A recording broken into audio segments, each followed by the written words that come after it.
చిన్న ప్రార్థన చేసుకుని వాక్య ధ్యానం చేద్దాం. చిన్న ప్రార్థన చేద్దాం. పరలోకమందున్న మా కన్న తండ్రి, నీ నామమునకు స్తుతి, మహిమ, ఘనత, ప్రభావములు తెలియచేస్తూ ఉన్నాం. మరొక దినాన్ని మాకు అనుగ్రహించినందుకు స్తోత్రాలు తండ్రి. నిశ్చితానుసారంగా బ్రతకడానికి కృప చూపించండి. వినగల చెవులను, గ్రహించగల మనస్సును దయచేయమని ప్రార్థన చేస్తూ ఉన్నాం. అభ్యంతరపరచ చూచే సాతాను, దురాత్మ, చీకటి శక్తుల ప్రభావాన్ని తొలగించండి. నీ కొరకు ఉన్నతంగా ఆయన విని నేర్చుకుని పాటించేటట్లు కృప చూపించండి. నీ పక్షాన నీవు నిలబెట్టుకున్న నీ దాసునైనా నేను అల్పజ్ఞుడను, పాపిని, నిష్ప్రయోజకుడను.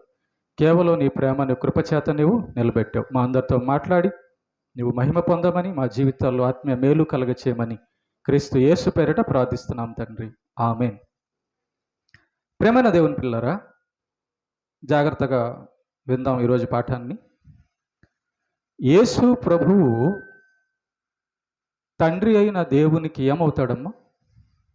యేసు ప్రభు ఏమవుతాడు? కుమారుడు. అంతేనా? కుమారుడు అవుతాడు. రైట్. కుమారుడైనటువంటి యేసు క్రీస్తు ఈ భూలోకానికి మనుషుల కోసం తన ప్రాణం, శరీరం అర్పించడానికి వచ్చేటప్పుడు ఆయన అన్నటువంటి ఒక మాటను మనం చదువుదాం. చదవండి. హెబ్రీయులకు రాసిన పత్రిక 10వ అధ్యాయము 5వ వచనం చూడండమ్మా. చదవండి ఎవరన్నా. కాబట్టి ఆయన ఈ లోకమందు ప్రవేశించున్నప్పుడు ఇలాగూ చెప్పుచున్నాడు, అర్పణయు నీవు కోరలేదు గాని నాకు ఒక శరీరమును అమర్చితివి, పూర్ణ హోమములను, పాప పరిహార్థ బలులను నీకిష్టమైనవి కావనియు. అప్పుడు నేను గ్రంథపు చుట్టలో నన్ను గూర్చి వ్రాయబడిన ప్రకారము, దేవా నీ చిత్తము నెరవేర్చుటకు ఇదిగో నేను వచ్చి ఉన్నానంటిని. చాలమ్మా. ఇక్కడ యేసు ప్రభు, కుమారుడైన యేసు ప్రభు, తండ్రికి కుమారుడైన యేసు ప్రభు అంటున్న మాట ఏంటంటే, భూలోకానికి వచ్చే ముందు, తండ్రి నా దేవా, నాకు భూలోకంలో వచ్చేటప్పుడు నాకు ఒక శరీరాన్ని ఇచ్చావు నువ్వు. మనకు ఎలాగైతే శరీరాలు దేవుడిచ్చాడో, దేవుడే నచ్చింది, దేవుడేనమ్మా, దేవుడిచ్చాడు. మనకు ఎలాగైతే శరీరాలు దేవుడిచ్చాడో అలాగే యేసు ప్రభువుకు కూడా ఒక శరీరాన్ని దేవుడు ఇచ్చాడు. మరియమ్మ గర్భములో నిర్మించిన శరీరం అది. మరియమ్మ యొక్క రక్త మాంసములతో కలిసినటువంటి శరీరం అది. ఓకే. దేవుడు యేసు ప్రభువుకు ఒక శరీరాన్ని ఇస్తే, ఆ శరీరాన్ని నువ్వు నాకు ఇచ్చావు తండ్రి, నువ్వు నాకు ఇచ్చావు. అయితే ఆ శరీరం నాకు ఎందుకు ఇచ్చావు? ఎందుకు ఇచ్చావంటే, ఇదిగో నీ చిత్తము నెరవేర్చడానికి నాకు ఒక దేహాన్ని ఇచ్చావు. అంటే నీ ఇష్టం జరిగించడానికి నాకు ఒక దేహాన్ని ఇచ్చావని స్వయంగా కుమారుడైన యేసు ప్రభువే అంటున్నమాట. మరి ప్రేమని దేవుని బిడ్డలారా, యేసు ప్రభు ఈ భూలోకానికి వచ్చాడు. వచ్చిన తర్వాత ఆయన ఇంకొక మాట అంటున్నాడు. చూడండి, ఇంకొక మాట అంటున్నాడు. ఏమని? యోహాను సువార్త 6:39 కూడా చదవండి. 38 కూడా చదవమ్మా. 38. నా ఇష్టమును నెరవేర్చుకొనుటకు నేను రాలేదు, నన్ను పంపిన వాని చిత్తము నెరవేర్చుటకే పరలోకము నుండి దిగి వచ్చి తిని. జాగ్రత్త వినండి ఈ మాట. యేసు ప్రభు భూమి మీదకి వచ్చి అంటున్న మాట ఏంటంటే, శిష్యులతో అంటున్న మాట ఏంటంటే, మీరందరూ నాకు ఒక శరీరాన్ని చూస్తున్నారు కదా, దేవుడు నాకు ఇచ్చినటువంటి దేహాన్ని చూస్తున్నారు కదా, అయితే ఈ దేహాన్ని దేవుడు నాకు ఎందుకు ఇచ్చాడు అనుకుంటున్నారు మీరు? ఎందుకు ఇచ్చారంటే, ఈ దేహంలో నేను పెళ్లి చేసుకొని, బంగారు నగలు వేసుకొని, డబ్బులు బ్యాంకులో పెట్టుకొని, సూటు బూట్లు వేసుకొని, ఈ లోకంలో అందరికంటే ధనవంతుణ్ణి, అందరికంటే అందగాడిని, అందరికంటే గొప్పవాణ్ణి అని అనిపించుకోవడానికి కాదు దేవుడు నాకు ఈ దేహాన్ని ఇచ్చింది. ఈ బాడీని నాకు ఎందుకు ఇచ్చాడో తెలుసా?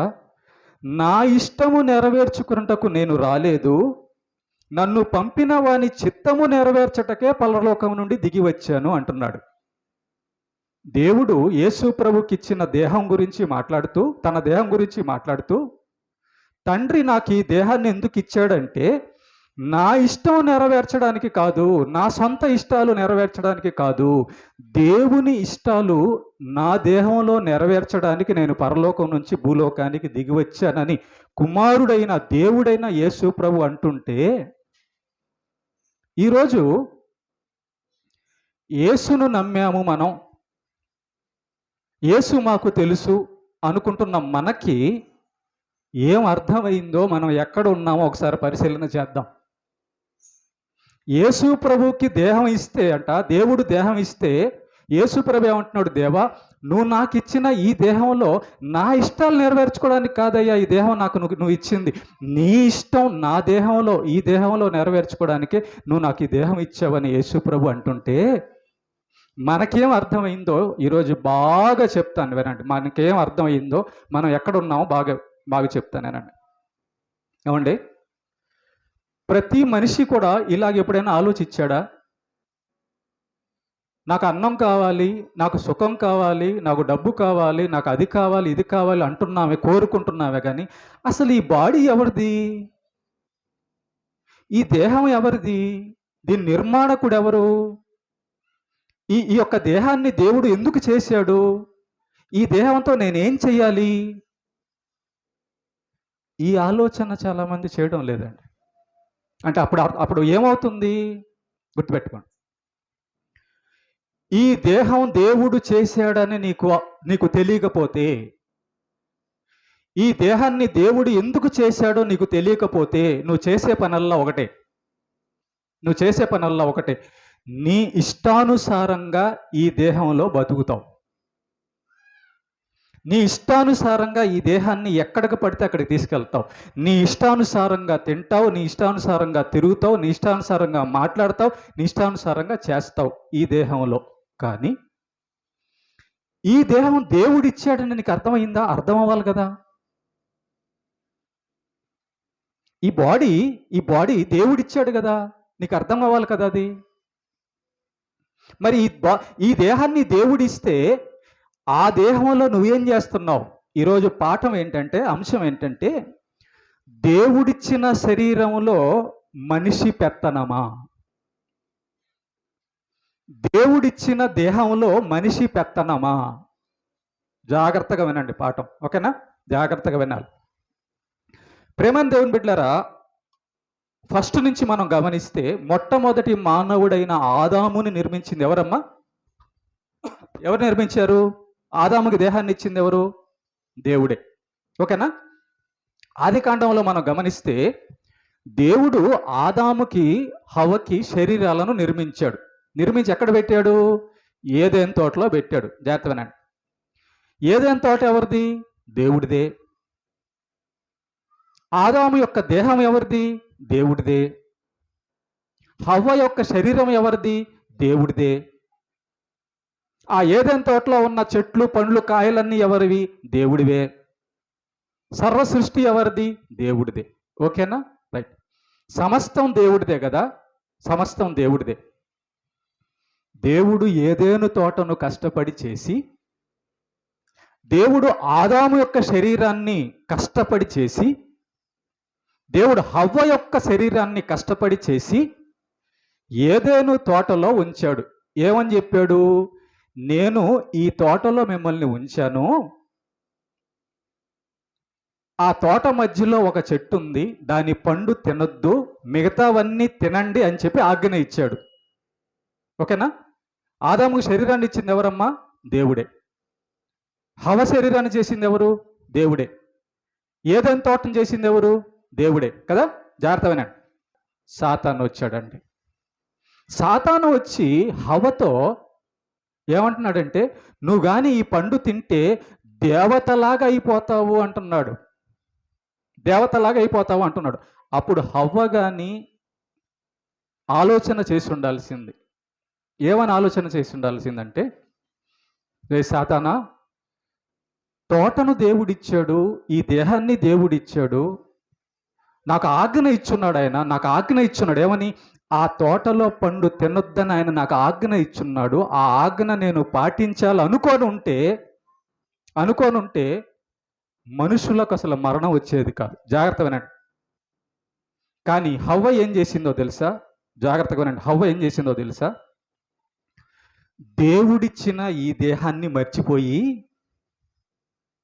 దేవుడు ఈ దేహాన్ని ఇచ్చాడన్న సంగతి మర్చిపోయి పెత్తనం మొదలుపెట్టింది. ఏం పెత్తనం? హవ హవ హవ హవ దగ్గర సాతాను అన్నాడు. ఏమనన్నాడు? నువ్వుగా దేవుడు నిన్నొచ్చి అక్కడ అది తినొద్దు, ఇది తినొద్దు, అటు వెళ్ళొద్దు, ఇటు వెళ్ళొద్దు, అది చెయ్యి, ఇది చెయ్యి అంటున్నాడు. అసలు ఆయన పెత్తనం ఏంటి? నువ్వు ఆ పండు తిన్నావు అనుకో, ఆయన మీద నువ్వు పెత్తనం చేయొచ్చు. ఎందుకు? నువ్వు కూడా దేవుళ్ళు అయిపోతావు. వింటున్నారా బాగా? సాతాను వచ్చి హవతో అన్నాడు, హవా, దేవుడి మాట వింటావేంది? ఆయన అధికారం ఏంది అసలు? ఆయన పెత్తనం ఏంది అసలు? ఆయన చెప్తే నువ్వు వినడమేంటి? నువ్వు చెప్తే దేవుడు వినాలి. ఈ మాటలన్నీ హవతో అంటున్నప్పుడు హవకి బుద్ధి ఉండాలండి, హవకి జ్ఞానం ఉండాలి. ఉండుంటే ఏమనేదో తెలుసా? సాతానా, నేనంటే ఉన్నానంటే ఈ దేహాన్ని ఇచ్చింది ఆయనయ్యా, ఆ తోటనిచ్చింది ఆయన, ఆదామునిచ్చింది, అన్నీ ఇచ్చిన ఆయన మీద నేను ఎదురు తిరగడం ఏంటి? ఆయన మీద నేను పెత్తనం ఏంటి? ఆయన కంటే నేను గొప్పవాడుగా ఉండాలని అనుకోవడం ఏంటి? నువ్వు అలా అనుకోని ఇక్కడికి వచ్చావు. గుర్తుపెట్టుకోండి, ప్రతి మనిషి కూడా చేసే భయంకరమైన పెద్ద పాపం ఏందో తెలుసా? వ్యభిచారం కాదు, దొంగతనం కాదు, నరహత్య కాదు, ఇవన్నీ కాదు. అన్నిటికంటే పెద్ద పాపం ఏంటో తెలుసా? మన ఇష్ట ప్రకారం మనం బతకడమే పెద్ద పాపం. ఎందుకని అంటే నా ఇష్ట ప్రకారం సుఖం కోరి, నా ఇష్ట ప్రకారం ఆనందం కోరి బతకడం పెద్ద పాపమా? అవును. ఎందుకంటే నీ దేహాన్ని నువ్వు చేసుకోలేదు, అది దేవుడు చేసిన కష్టమైన దేహం. ఇది దేవుడు చేసిన దేహం అండి, ఇది దేవుడిచ్చిన దేహం అండి. ఇది దేవుడిచ్చిన ఈ దేహంలో, దేవుడిచ్చిన ఈ శరీరంలో నా పెత్తనం ఏంటి, నీ పెత్తనం ఏంటి? ఇది ఆలోచించకుండా హవ్వమ్మ ఏం చేసింది తెలుసా? అంటే నేను దేవుడి మీద పెత్తనం చేయొచ్చు అన్నమాట, దేవుడి మీద పెత్తనం చేయొచ్చు అన్నమాట, దేవుడు నా కాళ్ళ కింద ఉంటాడన్నమాట ఆ పండు తినేస్తే. చూసారా? పరలోకంలో ఒక సంగతి జరిగింది. పరలోకంలోనే పాపం ప్రారంభమైంది. ఎక్కడ ప్రారంభమైంది? సాతాను దగ్గర. వాడు ఎలా సాతాను అయ్యాడు చెప్తానన్నాడు. దేవుడు సింహాసనంలో కూర్చొని కోటాను కోట్ల దేవదూతల చేత స్తుతింపబడుచు ఉంటే దేవుడు చెప్తున్నాడు, ఒక్కొక్క దేవదూతలకు వీళ్ళందరికీ చెప్తున్నాడు, గబ్రియేలు నువ్వు ఇలా చెయ్యి, నువ్వు ఇలా చెయ్యి, నువ్వు అలా చెయ్యి అని చెప్పి ప్రతి దేవదూతలకు చెప్తుంటే వీడి సాతాను గాడికి అనిపించింది, ఆయన చెప్తే నేను వినాలా? నేను చెప్తే దేవుడు వినడా? దేవుడు నా పాదాల కిందకు రాడా? సాతాన్ని చేసింది ఎవరు? దేవుడే. వాడు సాతానుగా మారక ముందు వాడు ఒక దేవదూత. వాడిని చేసింది ఎవరు? దేవుడే. గుర్తుపెట్టుకోండి. అంటే ఇష్ట ప్రకారం బతకాలనుకున్నాడు అనమాట. దేవుడు వాడిని చేస్తే దేవుడి అధికారానికి లోబడకుండా, దేవుడి ఇష్టానికి లోబడకుండా వాడిష్ట ప్రకారం బతకాలనుకొని మారిన వాడే సాతాను. వాడు దెయ్యం ఎందుకు అయ్యాడు, వాడు ఎందుకు సాతాను అయ్యాడంటే కారణం ఏంటంటే వాడి ఇష్ట ప్రకారం చేయాలనుకున్నాడు, వాడు ఆలోచన ప్రకారం చేయాలనుకున్నాడు, అనుకొని దెయ్యంగా మారాడు. అక్కడ ప్రారంభమైంది సొంత ఇష్టం ప్రారంభం.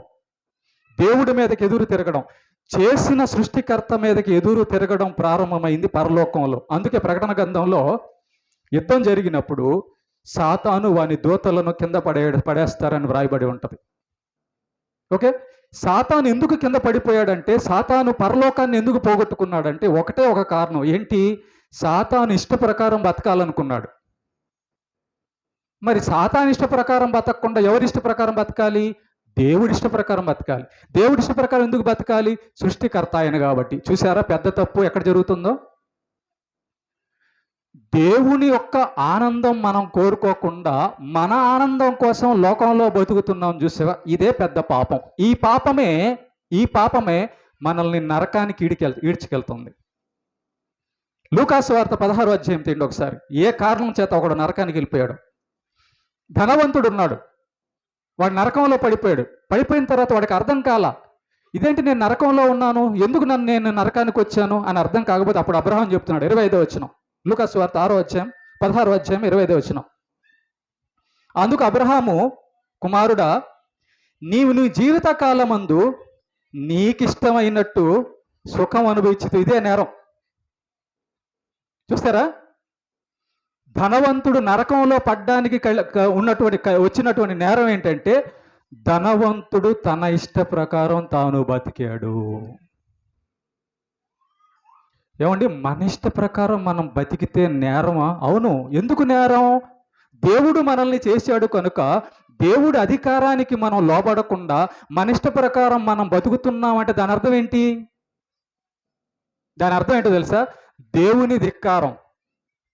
ముఖ్యమంత్రిని నువ్వు ముఖ్యమంత్రి దగ్గరికి వెళ్ళిపోయి ఆయన తిట్టావనుకో, పోలీసులు ఏం చేస్తారు? నిన్ను తీసుకెళ్ళి జైల్లో పెడతారు. ముఖ్యమంత్రిని తిడితే నిన్ను ఎందుకు పోలీసులు జైల్లో పెడతారమ్మా? ఆయన నీ అధికారి గనుక, అంతేనా? నీకు ముఖ్యమంత్రి కాబట్టి, ఒక ఆఫ్టర్ ఆల్ 5 సంవత్సరాలు ఉంటాడో లేదో తెలియని ఒక ముఖ్యమంత్రిని తిడితే ఆయన అధికారానికి నువ్వు ఒప్పుకోకపోతే నువ్వు ఆధార్ కార్డు తీసుకోనంటే కుదరదు, రేషన్ కార్డు తీసుకోనంటే కుదరదు, ఓటర్ కార్డు తీసుకోనంటే కుదరదు. మీరు చెప్పారు ఎప్పుడన్నా? ప్రధానమంత్రితో చెప్పారా? ముఖ్యమంత్రితో చెప్పారా? మేము ఆధార్ కార్డు నాకు తీసుకోవడం ఇష్టం లేదంటే జైల్లో పెడతారు తీసుకెళ్ళి. నేను ఆధార్ కార్డు తీసుకోమంటున్నాను, తీసుకో, అంతే. అంతేనా? నేను ఓటు కార్డు తీసుకోమంటున్నా, ఆయన అధికారానికి మనం లోబడేది ఎందుకు? మనిషి ప్రకారం మనం బతకలేమా? నాకు ఆధార్ కార్డు వద్దు, నాకు ఓటర్ కార్డు వద్దు, నాకు రేషన్ కార్డు వద్దు అని ఎవరు అనుకోకూడదా? అనుకోకూడదు. ప్రభుత్వం అయింది, ప్రభుత్వపు పరిపాలకుడు ఆయన కనుక నువ్వు ఓటర్ కార్డు తీసుకోకపోయినా తప్పు, నువ్వు రేషన్ కార్డు తీసుకోకపోయినా తప్పు. అంటే అర్థం ఏంటి? ఆయన అధికారాన్ని ఎదిరించడం అన్నమాట. నువ్వు ముఖ్యమంత్రి చెప్పింది కానీ చేయకపోతే దాని అర్థం ఏంటి? ఆయన అధికారాన్ని ఎదిరించడం. ఒక రాజు కింద ఉండి ఆయన అధికారాన్ని ఎదిరిస్తే ఇంత తప్పు అయితే, ఇంత జైలు అయితే, ఇంత శిక్ష అయితే, సృష్టికర్త మన దేహానికి సృష్టికర్త దేవుడండి. నీ దేహానికి సృష్టికర్త దేవుడు, నీ లోపల ఉన్న ఆత్మకి తండ్రి దేవుడు. మరి ఆయన ఇచ్చిన ఈ దేహాన్ని మనం ఏం చేస్తున్నాం? ఆయన ఆజ్ఞలు, ఆయన అధికారాన్ని మనం ఏం చేస్తున్నాం? ఓకే, కనుక జాగ్రత్తగానండి. దేవుడికి కోపం వచ్చింది ఎవరి మీద? ఆదాము అవ్వల మీద. కోపం వస్తే ఏం చేశాడు? చూడండి ఏం చేశాడు. ఆదికాండం 23:24 వచనాలు చదవండి. దేవుడైన యెహోవా అతడు ఏ నేల నుండి తీయబడినో దాన్ని సేద్దపరచుటకు ఏదెను తోటలో నుండి అతనిని, అందరి మాట చెప్పండి, దేవుడు అతనిని పంపివేసెను. అందరు చెప్పండి, దేవుడు అతనిని పంపివేసెను. 24 కూడా చదవమ్మా. అప్పుడు ఆయన ఆదామును, ఈ మాట కూడా అందరు చెప్పండి, అప్పుడు ఆయన ఆదామును వెళ్ళగొట్టి, ఎక్కడి నుంచి వెళ్ళగొట్టాడు? ఎక్కడి నుంచమ్మా? ఏదైనా తోటలోంచి వెళ్ళగొట్టాడు. అట్ట చేయొచ్చా దేవుడు? దేవుడు ఏదైనా తోటలోంచి ఆదాముని హవ్వని వెళ్ళగొట్టొచ్చా?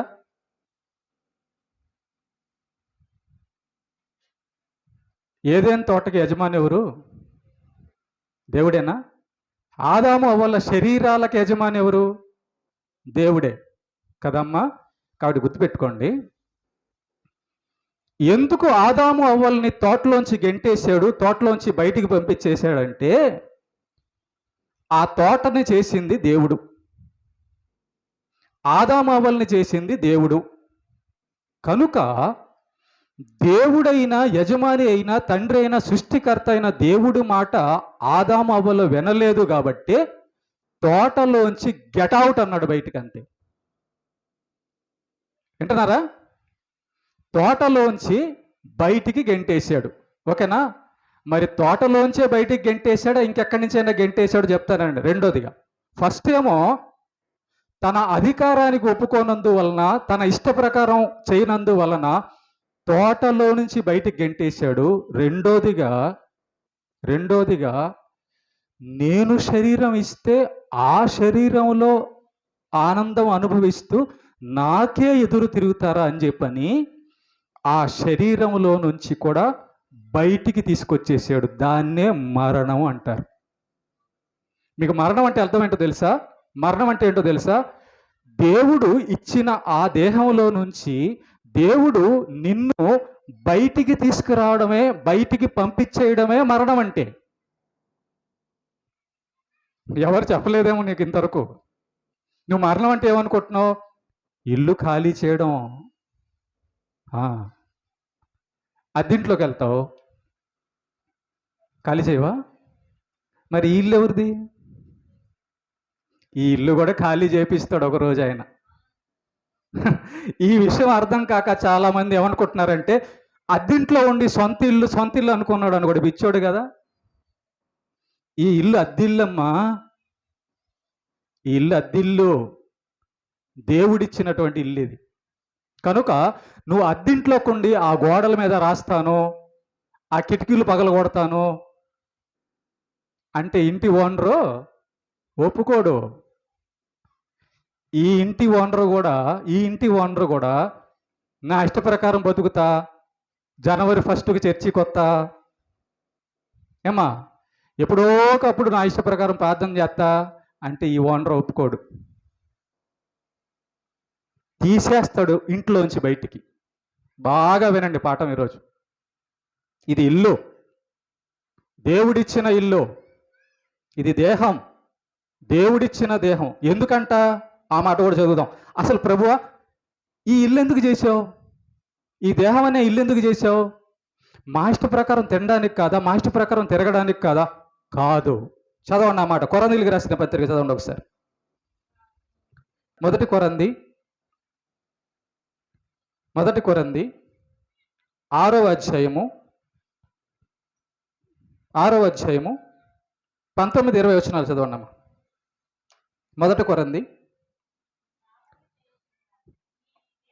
మీ దేహము దేవుని వలన మీకు అనుగ్రహింపబడి మీలో ఉన్న పరిశుద్ధాత్మకు ఆలయమై ఉన్నదని మీరెరుగరా? చూసారా? ఈ బాడీ అంట దేవుడి వలన అనుగ్రహింపబడి దేవుడు దీంట్లో ఉండడానికి ఆయన చేసుకున్న ఇల్లు అంట ఈ దేహం. మన ఇష్ట ప్రకారం తిరిగి తాగడానికి కాదంట ఇది. ఈ బాడీ ఎందుకంట? ఆయన ఉండడానికంట. ఇంకొకటి 20 వచనం కూడా చదువు. విలువ పెట్టి కొనబడేవారు కనుక మీ దేహముతో దేవుణ్ణి మహిమపరచుడి. ఏంటమ్మా దేహంతో దేవుణ్ణి మహిమపరచడం అంటే? దేహంతో దేవుణ్ణి మహిమపరచడం అంటే ఏంటి? నేను మిమ్మల్ని అడుగుతున్నా ఒక మాట. అందరు నా సైడ్ చూడండి. ముఖానికి పౌడర్ వేసుకున్నారా? ఫెయిర్ అండ్ లవ్లీ పౌడర్ కొట్టుకున్నారా? జుట్టుకి రంగు వేసుకున్నారా? నేను చర్చికి వెళ్ళి నా తెల్ల ఇంటుకలకి అంతా రంగు వేసుకుంటే యేసు ప్రభు నన్ను చూసి అందగాడు, అందగత్తె అనుకుంటుంది అనుకున్నారా? నేను చర్చికి వెళ్ళిపోయి పౌడర్ కొట్టుకొని ఫెయిర్ అండ్ లవ్లీ వేసుకొని చర్చిలోకి వెళ్తే యేసు ప్రభు నన్ను చూసి అబ్బా ఎంత అందంగా ఉన్నావు బిడ్డ అనుకుంటాడు కొట్టుకొని వచ్చారా? అలా కాదా?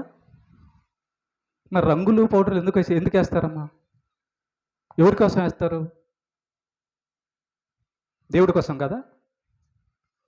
ఎవరు చూడాలని? మరి నిజాలే మాట్లాడతానమ్మా నేను, ఓకేనా? నిజాలే మాట్లాడతాను నేను. చాలా బాధగా ఉంటుంది నిజం మాట్లాడతాను కాబట్టి. ఓకే, ఇప్పుడు జాగ్రత్త వినండి. దేవుని వద్దకు వచ్చే ప్రతివాడు కూడా ఈ దేహం దేవుడిది, ఈ దేహంలో దేవుడు నివసించాలి అనుకొని ఈ దేహాన్ని దేవుడికి ఇవ్వాలి, ఈ దేహం కోసమే ప్రభువు ఈ దేహంలో దేవుడు ఉండాలని మనం వచ్చి ఆరాధన చేయాలి.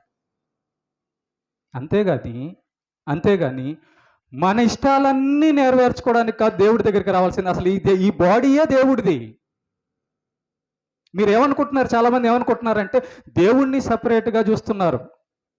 దేవుణ్ణి సపరేట్గా చూస్తూ నేను యేసయ్య దగ్గరికి ఎందుకు వచ్చాను? నా ఇష్టాలు నెరవేరుస్తాడు. నీ ఇష్టాలు నెరవేర్చడానికి ఆయన నిన్ను చేయలా, నన్ను చేయలా. ఆయన ఇష్టం నెరవేర్చడానికి నిన్ను నన్ను చేశాడు. ఇక్కడ అదే ఉంది. ఇంకో మాట చదవండి, 6:13 కూడా చదవండి. 6:13 మొదటి కొరింథీ 6:13. మొదటి కొరింథీ 6:13 చదవండి. కడుపునకును నియమింపబడి ఉన్నవి, దేవుడు దానిని నాశనం చేయను. దేహము జారత్వము నిమిత్తం కాదు, దేహము ప్రభువు నిమిత్తమే. చూసారా? మీ యొక్క శరీరాలు, నా యొక్క శరీరాలు ఎవరి కోసం అంట? దేవుడి కోసం అంట. మరి మనం ఏమనుకుంటున్నాం? ప్రభువా, నా ఇష్టం నెరవేర్చవా, నా కోరిక తీర్చవా?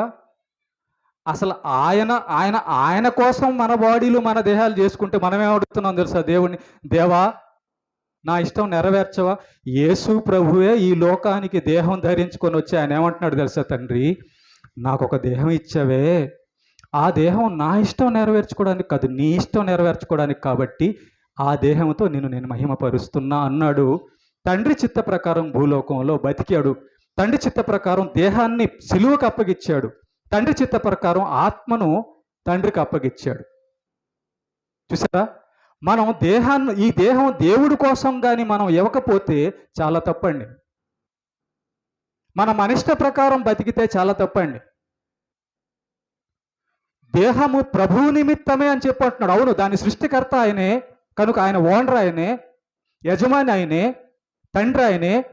ఆయన కోసం ఆయన చేసుకున్నాడు. చాలామంది మనం ఏం చేస్తున్నామంటే, ప్రభువా నీకు నేను ఇంత ప్రార్థన చేస్తుంటే నా కోరిక ఎందుకు తీరడం లేదు? అసలు నిన్ను చేసుకుందే ఆయన సంతోషం కోసం. నిన్ను చేసుకుంది, నన్ను చేసుకుందే ఆయన ఈ ఇంట్లో ఉండి ఆయన మహిమ పొందడం కోసం. ఇది మనకు అర్థం కాక దేవుడి దగ్గరకు వచ్చేసి దేవుడిని చాలామంది దేవుడిని నిందిస్తుంటాడు. దేవుడు అన్నే ఇస్తాడు. చూడు, రోగం బాగు చేయొచ్చుగా, మా ఆయన తీసుకెళ్ళాడుగా, మా ఓడిని తీసుకెళ్ళాడుగా. అసలు మీ ఓడిని నిన్ను చేసిందే ఆయన ఇష్ట ప్రకారం చేసుకున్నాడు, ఆయన ఇష్ట ప్రకారం తీసుకెళ్తాడు. ఏబుని మనం కానీ గమనిస్తేనండి, ఏబు అంటాడు, ఏబుకు రోగం తగ్గిందా? దేవుడు తగ్గించే వరకు తగ్గల. ఏబు అంటాడు, యెహోవా ఇచ్చానో. ఎందుకు తీసుకున్నాడు ఆయన? ఆయనకేం హక్కు ఉంది? పిల్లల్ని చంపేసాడా? పిల్లలు చనిపోయారు కదా, చనిపోతే తిట్టొచ్చుగా యోబు. యెహోవా ఇచ్చెను, యెహోవా తీసుకొని పోయెను. ఇది మీకు అర్థమవుతుందా అండి? ఈ దేహం దేవుడిదని. ఇది మీకు అర్థమవుతుందా అండి? దీంట్లో మనం మన ఇష్ట ప్రకారం బతకూడదని మీకు అర్థమవుతుందా అండి? మన ఇష్ట ప్రకారం ఈ కోరికలన్నీ నెరవేర్చుకోవడానికి కాదని మనం దేవుడి దగ్గరికి వచ్చిందని. అందుకే గుర్తుపెట్టుకోండి, ఎప్పుడైతే ఆదాము అవ్వలు ఇచ్చిన దేవుడి యొక్క ఇష్టం నెరవేర్చకుండా ఆజ్ఞ అతిక్రమం చేశారో తోటలోంచి బయటకు గెండేశాడు. జాగ్రత్త, గెట్ అవుట్ అన్నాడు అంతే. నేను తోట చేస్తే, నేను దేహం ఇస్తే నీ ఇష్ట ప్రకారం బతుకుతావేంటి? సాతాను మాట వింటావేంటి? గెట్ అవుట్ అన్నాడు అంతే. దెబ్బకు అర్థమైపోయింది ఆదాము అవ్వలకి, ప్రభువా నిజమే తండ్రి, నీది కదా ఈ దేహం, నువ్వు కదా ఇచ్చింది బతుకు, ఆ తోట నీది కదా, మా ఇష్ట ప్రకారం ఏంటి?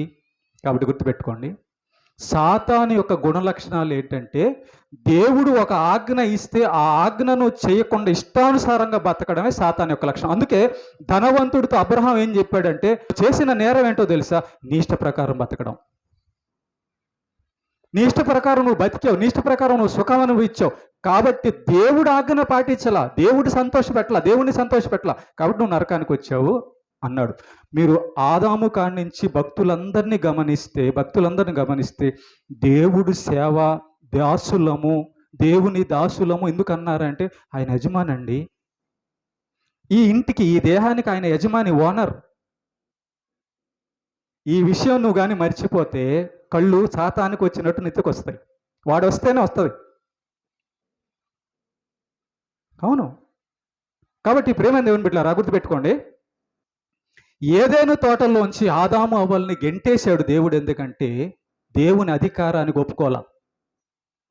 రెండోది, నోవాహు దినాల్లో చాలా మందిని దేవుడు నాశనం చేసేసాడు, ముంచేశాడు. ఎందుకంటే దేవుడి మాట వినలా. నోవాహుతో చెప్పాడు, నోవాహు వాళ్ళకి వెళ్ళి చెప్పు అన్నాడు. నోవాహు చెప్పాడు, విన్నారా? వినలా. తీసేశాడు బయటకు, అంతే.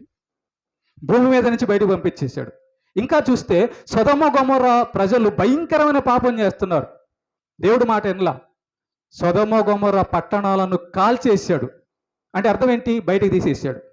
ఇంకా చూస్తే ధనవంతుణ్ణి నరకానికి పంపించేసాడు.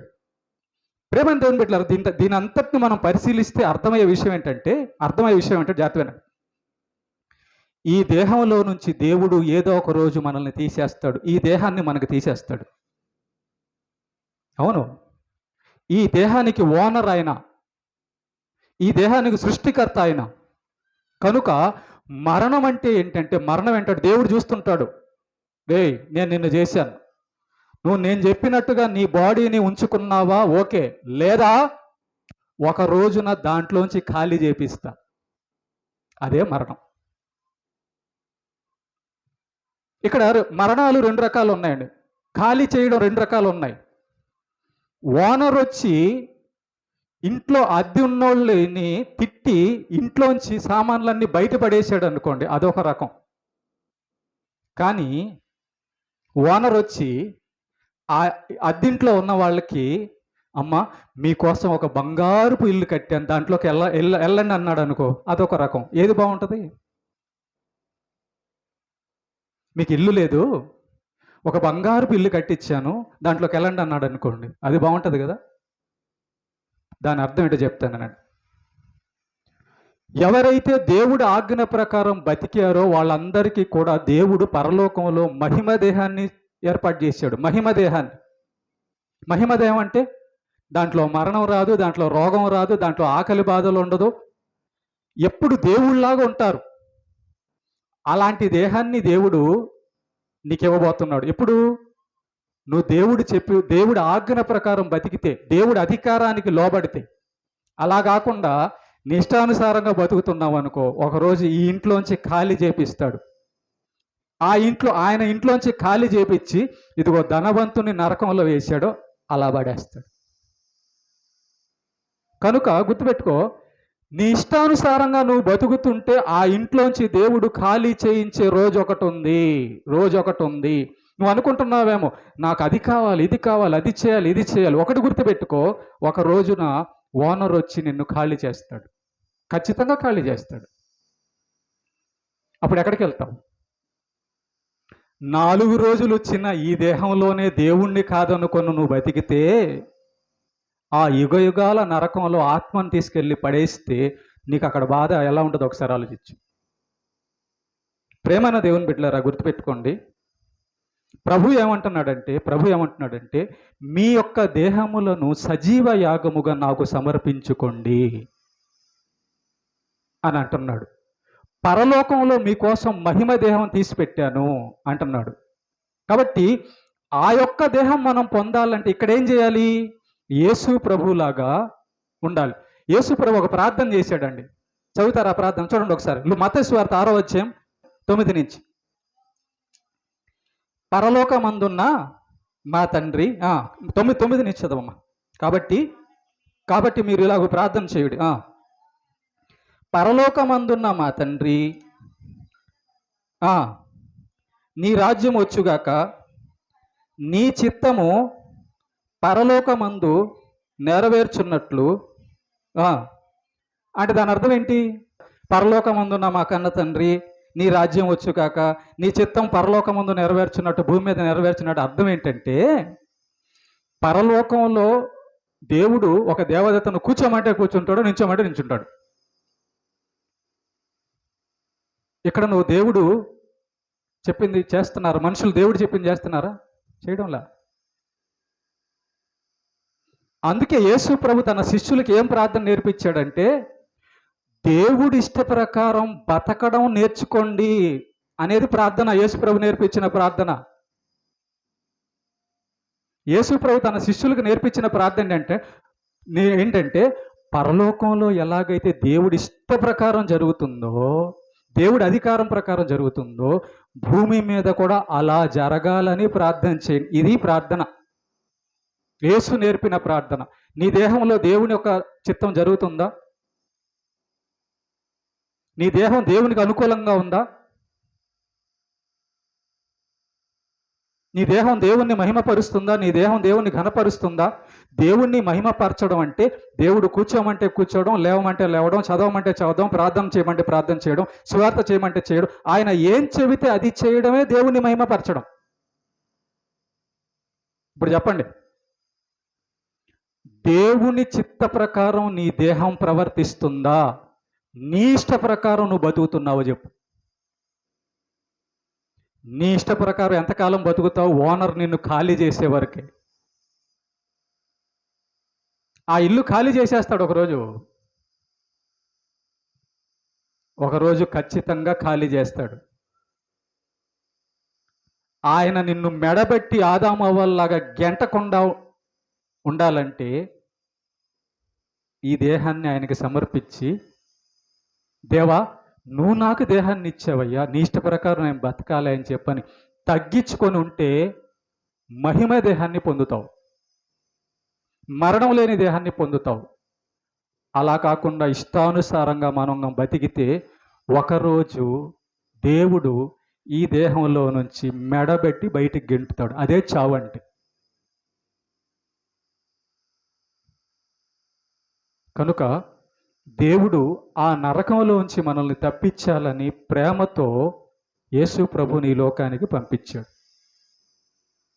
కనుక ప్రేమ దేవుని బిడ్డలారా, యేసు ప్రభు సిలువలో యాగమైంది నిన్ను నన్ను నరకం తప్పించడానికే. నీ సంతోషం నా సంతోషం పరలోకంలో శాశ్వతంగా ఉండడానికి. కనుక ఈ వాక్యాలన్నీ విన్న తర్వాత ఆదాము అవ్వల్ని తోటలోంచి బయటికి గెంటేసాడని చూస్తున్నాం, సొదొమ గొమొర్రాలో కాల్చేసాడని చూస్తున్నాం, నోవాహు కాలంలో జలప్రలయంలో ముంచేసాడని చూస్తున్నాం. ఎందుకు? ఇష్ట ప్రకారం బతికినందుకు. ఇష్ట ప్రకారం బతికినందుకు కాల్చేశాడు, ఇష్ట ప్రకారం బతికినందుకు ముంచేశాడు, ఇష్ట ప్రకారం బతికినందుకు ధనవంతుణ్ణి నరకంలో పడేశాడు. ఎందుకు? ఆయన ఇష్టం. ఏమండి, మీ ఆయన ఇష్టం ఏం చెప్తే అది వినాలనుకుంటున్నావు? నీ భార్య ఏం చెప్తే అది వినాలనుకుంటున్నావు? నీ పిల్లలు ఏం చెప్తే అది వినాలనుకుంటున్నావు? నీ సృష్టికర్త ఏం చెప్తే అది వినవా? నీ దేవుడు ఏం చెప్తే అది వినవా? ఎంతకాలం వినకుండా ఉంటావు? దేవుడు ఎంతో ప్రేమతో చెప్తున్నాడు తల్లి, దేవుడు ఎంతో ప్రేమతో చెప్తున్నాడు అమ్మా, ఈ బ్రతుకును ఈ లోకంలో ఉన్న ఈ శాశ్వతం అనుకోబాక. అందుకే ఇందాక మీకు ఒక పాస్టర్ గారి ప్రకాష్ గారి వీడియో ఎందుకు చూపించానంటే ఆయన స్వస్థత ఆయనకి గొప్పగా కనబడలా, యేసు ప్రభు యొక్క మరణం గొప్పగా కనబడింది. నా కోసం ఆయన చనిపోయాడు, నా కోసం ఆయన ప్రాణం పెట్టాడు. అంతకంటే నేను ఇంకా గొప్పదేం అడిగేది? నన్ను పరలోకం తీసుకెళ్ళడానికి, నరకం తప్పించడానికి ఆయన ప్రాణమే ఇచ్చేసాడు. అంతకంటే ఇంక నేనేం అడిగేది ఆయన్ని? స్వస్థత ఇస్తే ఇవ్వు ప్రభువా, లేతే లేదు, పరలోకానికి వెళ్ళిపోతాను, ఏముంది? దేవుడిచ్చిన దేహంలో మన పెత్తనమా, దేవుడిష్టమా? ఏం జరుగుతుంది? నీకు ఒక దేహం ఇస్తే, నీకు ఒక కళ్ళు ఇస్తే, నీకు ఒక చెవులు ఇస్తే, నీకు కాళ్ళు చేతులు ఇస్తే నీ ఇష్ట ప్రకారం బతుకుతున్నావా? దేవుడిచ్చిన దేహంలో దేవునికి కోపం వచ్చింది, ఏదైనా తోటలోంచి గెంటేశాడు. దేవుడికి కోపం వచ్చింది, జలప్రలయంలో ముంచేశాడు. దేవుడికి కోపం వచ్చింది, సొదొమ గొమొర్రాలో కాల్చేశాడు.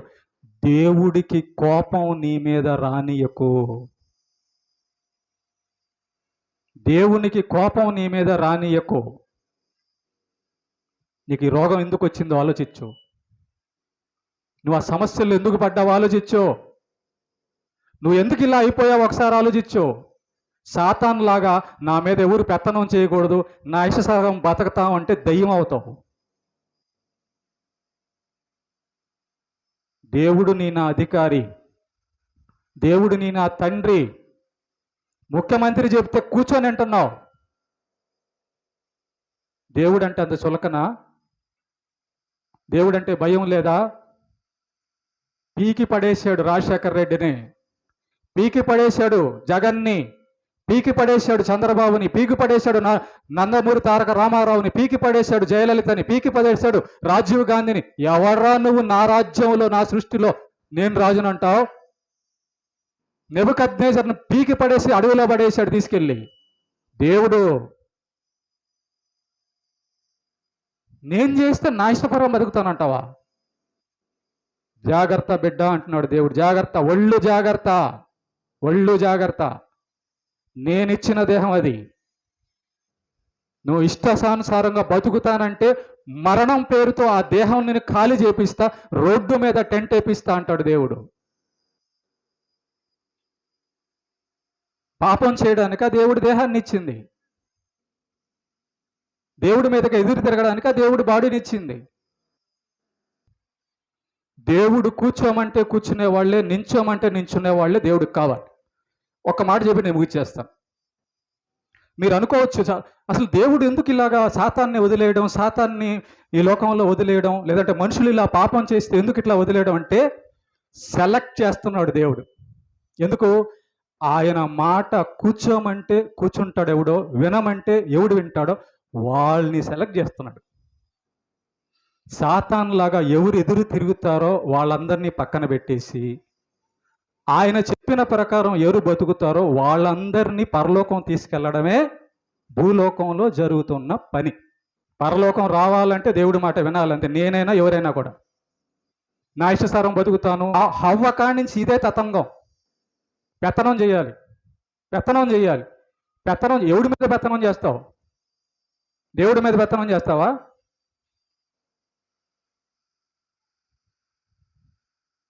కనుక దేవుడిచ్చిన శరీరంలో మనం పెత్తనం అనేది, అధికారం అనేది చేయకూడదు. ఆయన ప్రభువా నీకు స్తోత్రం, నువ్వేం చెప్తున్నావు అలాగే చేస్తాను. తగ్గింపండి. యేసు మనకు నేర్పించింది ఏంటి? తగ్గింపు. కాబట్టి అంటే నీకు సరిదిద్దుకోవడం, నీ మనసులో ఈ ఫలాంది చెడు ఉందంటే చెబితే దాన్ని సరిదిద్దుకుపోవడం రావడం లేదంటే కఠినం అయిపోతుందంటే అర్థం ఏంటి? ఒకసారి ఆలోచించండి. ఎవరన్నా ఒక దైవ సేవకుడు ఒక మాట చెప్తే, దేవుడు ఒక మాట చెప్తే ఆలోచించాలి దాన్ని. అరే దేవుడి వాక్యం ఇలా ఉంది కదా, దేవుడు ఇలా చెప్తున్నా, ఇలా మనం ఎందుకు, ఒకవేళ నేనేమో లేదా పొరపాటుగా ఆలోచిస్తున్నాను, పొరపాటుగా ఉన్నానేమో, సరిదిద్దుకుంటాను ప్రభు, సరిదిద్దుకుంటాను దేవా అని చెప్పి దేవుడి పాదాల దగ్గర మనం సరిదిద్దుకోవాల్సింది పోయి ఎదురు తిరిగామనుకో, అప్పుడు మనం ఏమవుతాం? మన యొక్క హృదయం కఠినమైపోయి సాతానులాగే ఉంటాం. సాతాను పని ఎదురు తిరగడమే కదా దేవుడికి. ఎదురు తిరిగే కదా వాడు అలాగయింది. ఏదైనా తోటలోంచి ఎందుకు గంటపడ్డారు? ఎదురు తిరిగే కదా. నోవహు జలప్రలయంలో ఎందుకు నాశనం చేసేసాడు? ఎదురు తిరిగితేనే కదా. సొదొమ గొమొర్రాలు ఎందుకు కాల్చేసాడు? ఎదురు తిరిగితేనే కదా. కనుక ఎదురు తిరగకుడి. దేవునికి ఎదురు తిరిగితే నాశనం అవుతారు. దేవుడు అధికారానికి ఎదురు తిరిగితే నాశనం అవ్వడం కావడం. దేవుడు నాశనం చేయడానికి మనకి ఇక్కడికి రాలేదు, కాపాడడానికి వచ్చాడు. ఓకే, కనుక ఈ దేహంతో ఏం చేయాలి? మనం దేవుణ్ణి మహిమపరచాలి. ఈ దేహాన్ని దేవుడికి సమర్పించాలి. దేవుడు కూర్చోమంటే కూర్చోవాలి, రమ్మన్నప్పుడు రావాలి, పాడమన్నప్పుడు పాడాలి, ప్రార్థన చేయమన్నప్పుడు చేయాలి. దేవుడు ఏం చెప్పాడో దాన్ని వినాలి తప్ప నేను చేయను, నాకు కుదరదు, నాకు ఇష్టం లేదు అనడానికి లేదు. తీసేస్తాడు దేవుడు పక్కకి, తోటలో నుంచి. ఓకే, అర్థమైంది అనుకుంటున్నాను. దేవునికి మహిమ కలుగును గాక.